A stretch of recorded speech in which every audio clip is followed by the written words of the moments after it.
The 7 levels of Elden Ring bosses. Elden Ring is a world that doesn't forgive weakness. It watches you stumble, fall, learn, and rise again. And at every turn, it tests how much pain you're willing to endure to become something greater. Every player's journey through the lands between tells a different story, but one thing always remains the same: the bosses. They are the heartbeat of the game, the milestone that separates the brave from the broken. And if you look closely, they can be divided into 7 distinct levels, a progression from learning the ropes to achieving near divine mastery. Starting off with level 1, the tutorial or first big fight. There's a special kind of fear that comes with your first Elden Ring boss. You're still getting used to the game's rhythm, the weight of your weapon, the timing of your roll, and you're just figuring things out. And then you meet him, Margit the Fell Omen. He's not the strongest boss in the game by any means, but he's the one that teaches you what it truly means to fight in Elden Ring. Margit is like a teacher who doesn't believe in comfort. His arena is wide and open enough for you to learn how to dodge properly, but tight enough that panic will cost you everything. His attacks have those deliberate, deceptive delays that punish impatience, but slowly you start to learn. You start noticing his patterns, the slight pauses before a heavy attack, the safe window after his jump attacks, and the way your stamina bar feels when you play too aggressively. This is what defines the first level of bosses.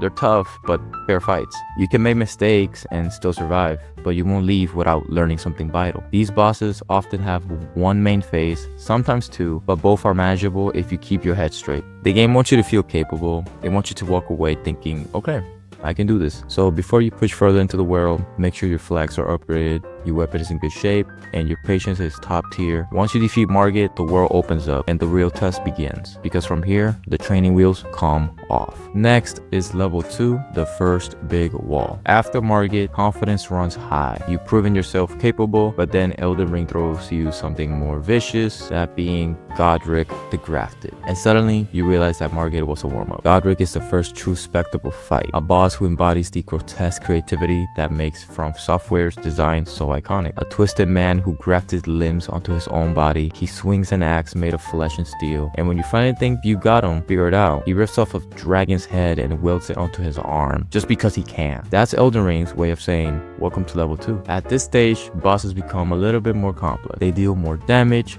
punish overconfidence, and test how well you've upgraded your gear and leveled your stats. The arena grows louder and more chaotic, and the second phases stop being gentle transitions. They become full personality changes. The beauty of Godric's fight lies in the rhythm. His moves are slower than they look, but they hit like truck. You have to control your nerves and wait for those short openings between combos. And when the dragon arm roars, you learn to respect spacing, patience, and adaptability. When you finally bring him down, it's not just another victory, it's your first major achievement. You defeated a demigod. You've proven that you can stand among legends. And as the lands between open further, the game quietly smiles and it knows what's coming next, and it's about to raise the bar once again. Level 3, when legends start to notice you. By the time you reach the midpoint of the game, you're no longer a beginner. You've been through the dungeons, explored the wilds, and gathered enough runes to feel powerful. But then you ride into Caleb, and the sky turns red. The air grows heavy, and you step into the Wailing Dunes, and there he waits, General Radahn.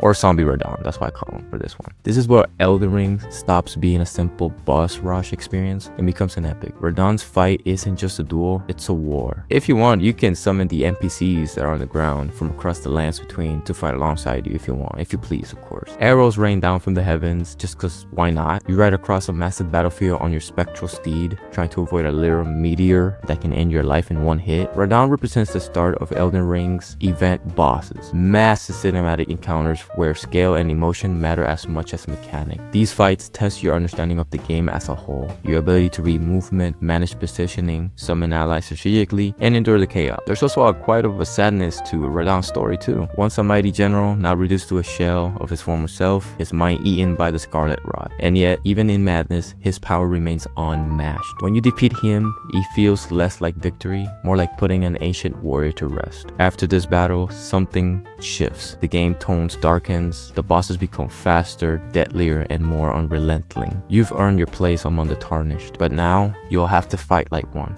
Level 4, where the real fight begins. This is the point where most players realize how merciless Elden Ring can be. You've seen the spectacle before, but now the bosses begin to demand perfection. Malekith, the Black Blade, stands as a perfect symbol of this tier, a creature of divine fury and precise brutality. He moves like a dancer, elegant but merciless, as he leaps across the arena with impossible speeds and just slashing at you, stealing a portion of your health on every hit, just cause he can. There's no room for error here. A single mistake can cost you the whole entire run. The game expects you to understand every system that is in place. Late game bosses like Malekith are no longer about survival, they're about mastery. You're expected to have your best version of your build, your flask upgraded maxed, and your understanding of timing near perfect. These fights often have multiple phases, new arena, or mechanics that completely shift the battle halfway through. And when you finally slay Malekith, the music fades, and there's this strange silence. A realization that you've crossed into the final stretch of the game. But before the credits roll, there's still one last wall to climb. And this next level is where legends are truly born.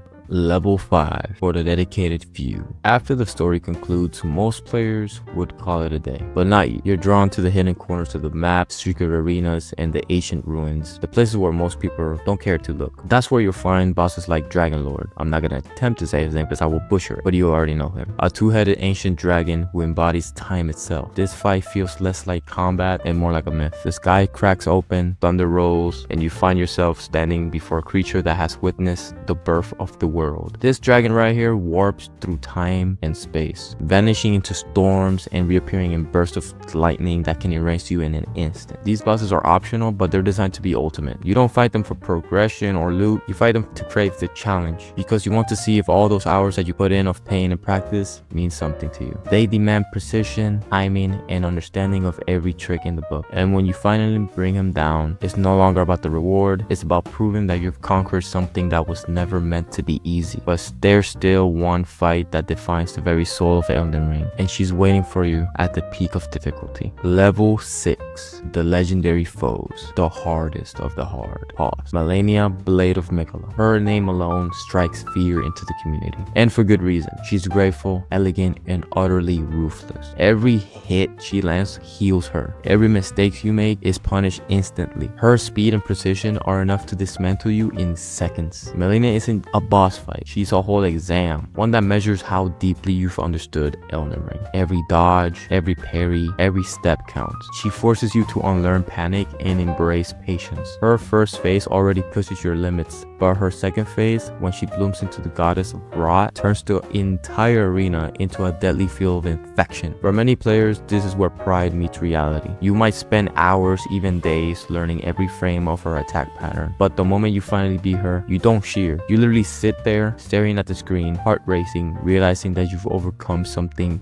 monumental, something insane. She's not just the hardest boss, she's the embodiment of everything Elden Ring stands for: pain, perseverance, and triumph. And when you defeat her, there's only one level left, a level that transcends the game itself. Level 7. The Eternal Challenge. Beyond the game itself. Once you've conquered every boss, explored every dungeon, and seen the credits roll, you reach a strange point. There's nothing left to prove, yet you keep playing. This is the final level, not defined by any in-game boss, but by the community itself. You start hearing about no-hit runs, level 1 completions, or speedruns where players defeat Malenia blindfolded. These are the gods of the lands between, players who turn mastery into art, and in a way, this level is infinite. You can mod the game, rematch bosses with new builds, or create your own self-imposed challenge. This is where Elden Ring stops being a game and becomes a personal journey. It's no longer about defeating bosses for loot or runes. It's about testing your own limits, pushing your reflexes, your patience, and creativity. When you reach this level, you realize something profound. Every death,